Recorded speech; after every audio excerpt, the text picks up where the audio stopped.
C'est une histoire de dragon parce que c'est une vision qui m'est venue lors d'une balade en voiture en Ardèche il y a plusieurs années.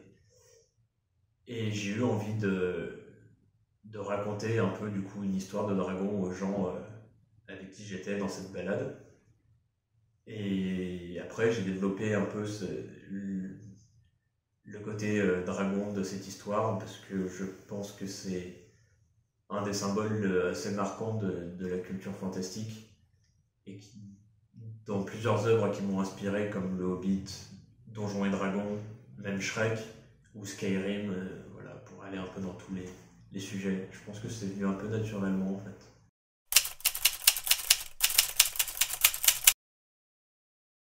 Cyrénaïa, c'est un monde que j'ai commencé à développer il y a à peu près 5 ans. Et en fait, je me tiens très peu au courant, voire pas du tout de l'actualité de l'heroic fantasy en général.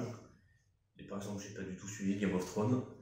Et en fait, ça correspondait à la fin de mes études où j'avais pour projet d'adapter en dessin animé la série BD Donjon de Johann Sfar et Lewis Trondheim. Et en fait, finalement, ça s'est pas fait. Et Johann Sfar m'a encouragé à, plutôt que d'adapter des œuvres déjà existantes, il m'a encouragé à créer et à développer mon propre univers par moi-même. Et donc à faire quelque chose de nouveau. Du coup, je me suis lancé comme ça, ce qui a fini de me convaincre.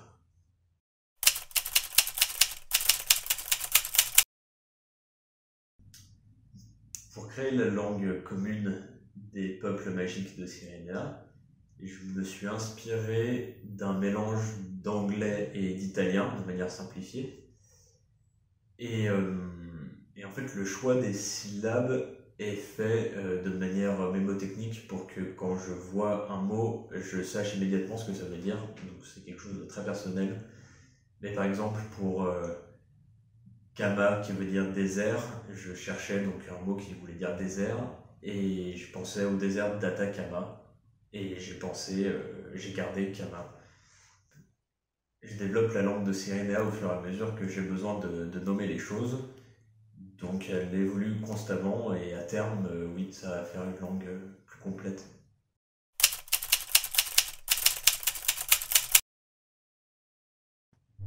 Je trouve l'inspiration dans les œuvres culturelles que j'aime bien, notamment le cinéma, mais aussi la BD, le jeu de rôle, les jeux vidéo aussi pas mal, et quelques romans, un peu quelques musiques.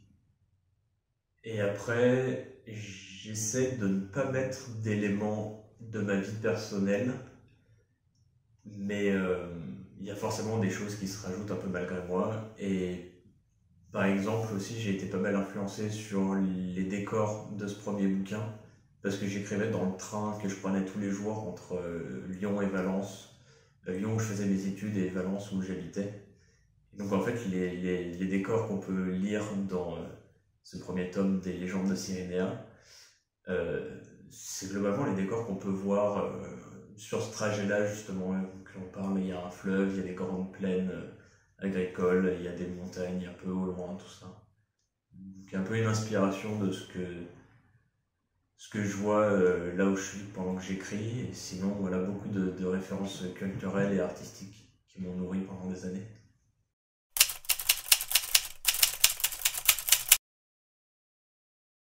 Dans un monde où Tolkien n'aurait pas existé, je pense qu'on enlève du coup la majeure partie de l'heroic fantasy.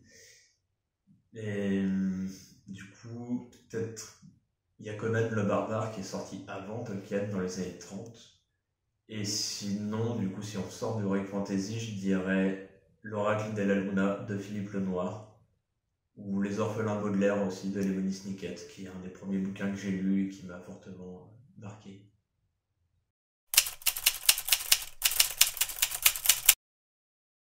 C'est les bases d'un vaste univers d'Heroic Fantasy, avec juste ce qu'il faut pour comprendre l'univers dans lequel on est, et quelques pistes qui sont lancées pour ouvrir à d'autres histoires fantastiques. Et donc celle-là, c'est la première qui raconte du coup la légende du plus grand héros de Cyrénaïa.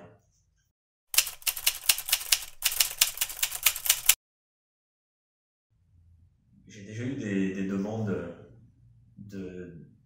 d'autres auteurs pour commencer à développer un peu l'univers et d'autres histoires. Je suis en train d'étudier ça. Il y a une fiction sonore qui est prévue, qui est plus ou moins la suite, mais d'un autre point de vue de l'histoire du tome 1. Je réfléchis éventuellement à faire un court-métrage et peut-être de la BD probablement. Et le tome 2 est déjà en cours d'écriture. Il devrait sortir en 2022. Mais donc effectivement, ouais, il y a plusieurs romans qui sont prévus chez M+ Éditions.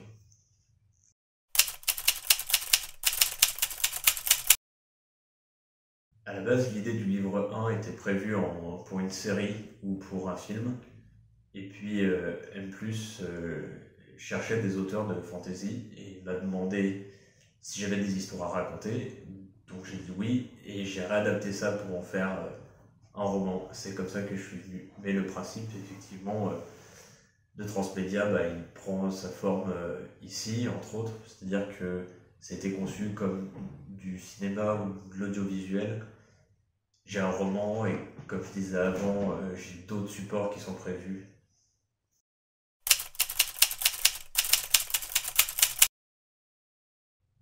J'avais pas particulièrement envie de passer un message, surtout dans ce tome 1, où en fait j'ai surtout envie de divertir et de raconter une histoire qui serait pas sujette à interprétation, parce qu'en fait dès qu'on met des messages, déjà il faut être sûr de ce qu'on raconte, et ça se trouve dans quelques années je serai plus d'accord avec ce que je voulais dire.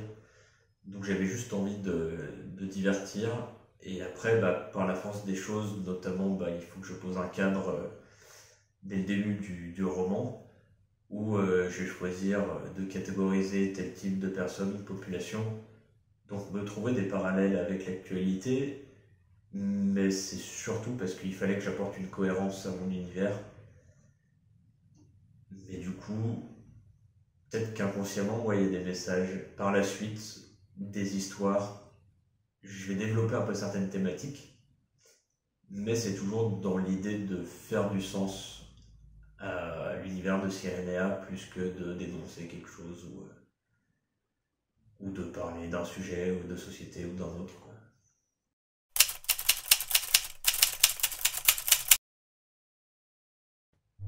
J'aime bien le personnage de Runalt parce qu'il est à peu près bon en tout, donc je peux tout me permettre avec lui. Et à la fois, ça permet aussi de plus marquer fortement ses échecs. Mais il faut faire attention du coup à ce qu'il soit pas, qu'il devienne pas trop ennuyeux et qu'il n'y ait pas trop de réussite et tout. Mais du coup, je pense pas que ce soit un personnage dans lequel je me retrouve parce que je suis pas une légende parmi les héros. Et c'est un vieux héros à la retraite aussi, donc il s'éloigne plus de ce que je suis. Et voilà, c'est un personnage qui est un peu un archétype, un mélange de plusieurs grandes figures de l'heroic fantasy, donc j'aime bien un peu tout ce qu'il représente.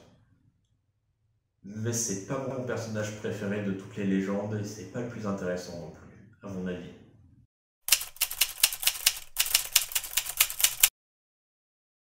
Trois bonnes raisons de lire les légendes de Sirenea, à mon avis, c'est que c'est un monde inédit dont les références quand même parleront aux experts.